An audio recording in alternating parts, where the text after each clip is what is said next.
Leeds United owners need Jesse Marsch's plan to be foolproof in post-Raphinha era. Leeds seem set to lose Kalvin Phillips and Raphinha, and this on top of sacking Bielsa leaves the club's owners potentially in the firing line. So the scramble for Raphinha and Kalvin Phillips has begun. Arsenal have already submitted a formal offer to Leeds United for Raphinha, which, according to reports, the club is dismissing out of hand, while Spurs and Manchester United are also said to be interested in signing the winger. Phillips, meanwhile, seems destined to head for Manchester City. But while Leeds supporters will obviously be apprehensive about losing two such influential players, with no apparent direct replacements lined up, it feels increasingly as though Jesse Marsch's rebuild of Leeds is getting underway. Since winning promotion back to the Premier League in 2020, Leeds have spent a shade over £200 million on new players, but the amount that they've raised from transfer fees is nothing whatsoever. Of the top 100 clubs ranked by transfer expenditure between then and now, Leeds are one of just 3 clubs, along with AC Monza of Italy and Al Hilal of Saudi Arabia, to not have raised a single penny from selling players, but this now seems certain to come to an end. The last few months have felt like something of a game of risk for the owners of the club. Their decision to relieve Marcelo Bielsa of his duties at the end of February may have been understandable in some respects, but it seemed to alienate a substantial proportion of the club's fanbase, and the record of his replacement wasn't really stellar enough to quell that feeling, even if he did reach his baseline of keeping the club in the Premier League. There certainly isn't a refusal to bring in new players on the part of the club. Already this summer, Brendan Aronson and Rasmus Christensen have arrived from one of Marsch's former clubs, RB Salzburg, for a combined transfer fee of almost £35 million, while Marc Roca has signed from Bayern Munich for £10 million. Another name that has been repeatedly linked with a move to Elland Road has been Tyler Adams, another player with whom Marsch is associated from their time together at RB Leipzig. Of those who have already been confirmed, none seem to be anything much like direct replacements for Raphinha and Phillips. Roca is a central defender, Christensen is primarily a right back, and Aronson can play in attacking midfield or on the wing. The latter two were already known to Marsch from his time at Salzburg, so it feels reasonable to assume that he has a job for them to do next season, and when announcing the signing of Aronson, Director of Football Victor Orta made a specific point of mentioning his versatility.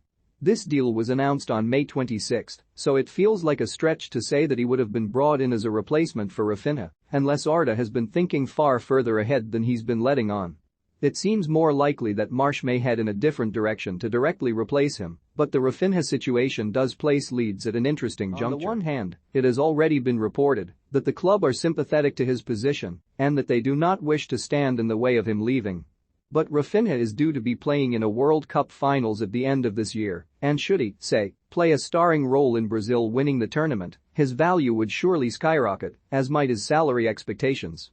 For all the talk of not standing in the way of him leaving, there may be nothing wrong with them briefly putting an arm across the door and pointing out that it could be beneficial for both him and the club for him to stay, even if for just half a season. Of course, Leeds may already have suggested this and been rebuffed. After all, on the last day of last season at Brentford it looked very much as though he was saying goodbye to Leeds fans, and once that mental hurdle has been vaulted it can be difficult to find a way back. Alternatively, Leeds could always renege on any agreement they may have had to sell this summer and insist that he stays. It would hardly be the first time that it happened in professional football, but the fact that an open bidding competition is now almost certain to take place indicates that this is already some distance past any point of no return. The case for the departure of Kalvin Phillips seems similarly open and shut. Manchester City are calling, and again Leeds seem resigned to his departure. What we can say with a degree of certainty is that Jesse Marsch needs to get this right, but it might also be added that the owners of the club need that too. The celebrations at the end of the last season upon avoiding relegation were the sound of a stay of execution rather than of forgiveness, and the removal of Bielsa wore out a lot of the goodwill that many fans held toward the owners. Marsch will need to get it right quickly. Leeds' last game before the earlier than usual international break is away to Manchester United. Leeds supporters won't need any reminding of what happened against them last season, and with international breaks rapidly becoming the manager sacking windows of the season, it's not difficult to imagine circumstances under which a trip to Old Trafford might turn extremely sour indeed, should they have a weak start. These are febrile times and crowds can turn very quickly.